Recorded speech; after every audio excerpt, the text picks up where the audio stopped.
Now, no one grows up dreaming of becoming a patient advocate, so I went to medical school in Germany and in France, and then did a PhD in molecular biology in the United Kingdom, and only ended up in advocacy because my husband was diagnosed with stage 4 melanoma in 2011 and died of it in 2012, and it is after that that I founded a patient network in Europe. So we're not a typical patient organization as you might think of a group meeting and telling each other stories. So we are rather a network, and a rather loose network, and it is so that not every adult in Europe is actually able to read English, even just an English newspaper, let alone medical information. And what I found so hard was that because I had a medical degree and at the time was working at the university, I could read medical updates and medical information. So we had access to knowledge that was as if it didn't exist for many others, and it somehow didn't feel right. So my initial drive was to create a structure that alleviates that. So what we have now built is a network that is connecting country-specific networks in their own language across Europe. And we train people connecting these country-specific networks across, so that also patients who are not able to read information in English know what is going on in the melanoma world. And I think we have been pretty successful. So we have been now here at EADO with 16 people altogether who we train in melanoma, what melanoma is, what the treatments are, but also about side effects, how healthcare systems work, so that they're able to really understand what's going on.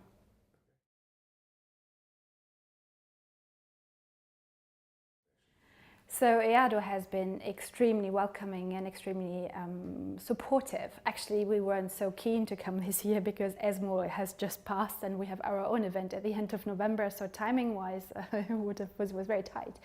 But they have been very insisting and have been extremely helpful, so they helped us with registration, and the patient advocates are invited to the speaker dinner tonight, and they've been very welcoming throughout, and it was a very positive experience.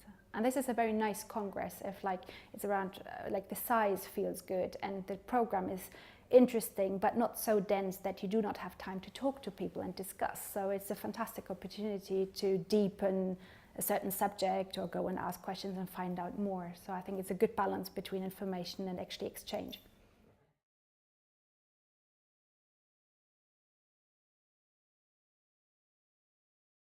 So we have a website where we announce our events, and that is there's a contact detail also on the website. So that is just Melanoma Patient Network EU.org. So not very original, but we have conferences, like our main one being an annual conference in Brussels that is always open to anyone with interest in melanoma.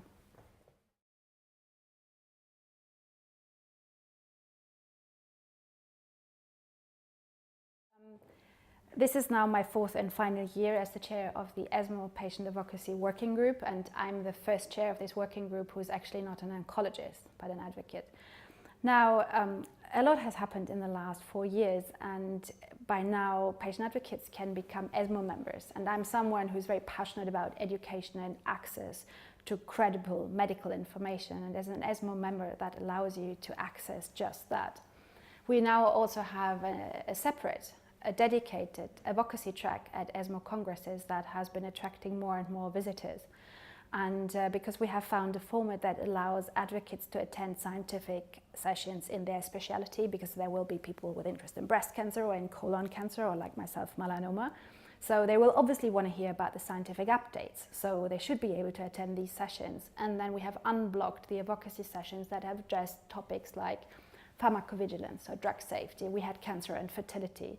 We also had health economics. So we had a session on how to incentivize innovation at the last conference. We have had sessions on pseudoscience. So how do you deal with fake news? How can we keep our patients safe from false information?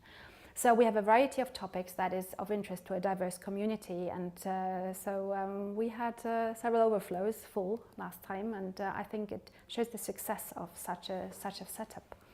So I'm very excited to see where this goes in the future, and I think advocacy is definitely something and a space to watch.